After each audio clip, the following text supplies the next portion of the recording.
అందరికీ నమస్కారం. ఈరోజు మనం ఈ వీడియోలో నా జీవిత గమ్యం ఎటు అనే విషయం గురించి తెలుసుకోబోతున్నాం. ఇక్కడ ఒక వ్యక్తి కాలినడకన వెళ్తున్నాడు. అతనికి ఎక్కడికి వెళ్ళాలో తెలియదు, కానీ నడుస్తూనే ఉన్నాడు. చివరికి ఒక చోట ఆగాడు. అలా ఒక చోట ఆగి అక్కడున్న వ్యక్తులను ఈ దారి గుండా వెళ్తే ఎక్కడికి వెళ్తామని అడిగాడు. దానికి వాళ్ళు నువ్వు ఎక్కడికి వెళ్ళాలో చెప్పు అన్నారు. ఈ వ్యక్తి కరెక్ట్ అడ్రస్ చెప్పలేకపోయాడు. సో ఎటు వెళ్ళాలో తెలియక ఆగిపోయాడు. ఇక్కడ ఈ వ్యక్తికి అడ్రస్ తెలుసు, కానీ ఎలా వెళ్ళాలో తెలియక ఆగిపోయాడు.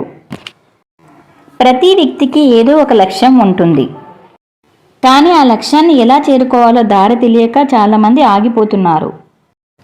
ఫర్ ఎగ్జాంపుల్, ఒక అబ్బాయి ఇంజనీరింగ్ చదువుతున్నాడు.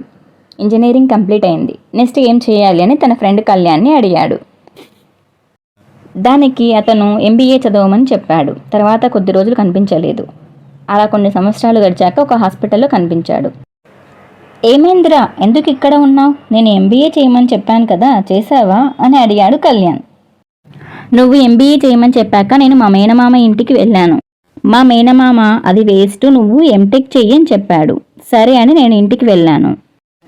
అక్కడ మా చిన్నాన్న అది కూడా వేస్తే ఉద్యోగం రాదు, నువ్వు హ్యాపీగా ఏదో ఒక ఉద్యోగంలో చేరిపో అని చెప్పాడు. దానికి నేను సరే అని ఉద్యోగం కోసం వెతకడం మొదలుపెట్టాను.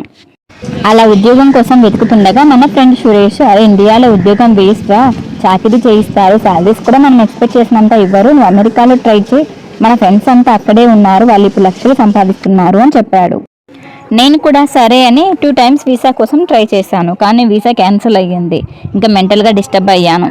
ఇప్పుడు ఇక్కడికి వచ్చి డాక్టర్ దగ్గర ట్రీట్మెంట్ తీసుకుంటున్నాను అని చెప్పాడు. దీన్ని బట్టి నాకు బాగా అర్థమైంది ఏంటంటే, సొంత నిర్ణయాలు తీసుకోకపోతే ఎలాంటి చిక్కులు ఎదుర్కోవాల్సి వస్తుందో బాగా తెలుసుకున్నాను. ఇంకా లైఫ్లో చాలామంది ఇది చెయ్యి అది చెయ్యని చెప్తూ ఉంటారు. వాటిలో ఏది కరెక్ట్ ఏది రాంగు నిర్ణయించుకోవాల్సిన బాధ్యత మనది అని నేను తెలుసుకున్నాను. ఈ స్టోరీ ద్వారా మనం ఏం తెలుసుకోవాలంటే, ఎవరు ఏం చెప్పినా కూడా గుడ్డిగా ఫాలో అవ్వకూడదు. మనకు ఏది కరెక్టు ఏది రాంగు అని నిర్ణయం తీసుకోవాల్సిన బాధ్యత మనదే. అలాగే మనం పెట్టుకున్న గోల్ని రీచ్ అవ్వడానికి ఎన్నో ఆటంకాలు ఎదురవుతూ ఉంటాయి, కానీ ఆటంకం వచ్చింది కదా అని వెనుతిరగకూడదు. ఒకటి గుర్తుపెట్టుకోండి, గమ్యం ఎంత ఎత్తులో ఉన్నప్పటికీ అది చేరుకునే మార్గం నీ పాదాలతోనే మొదలవుతుంది.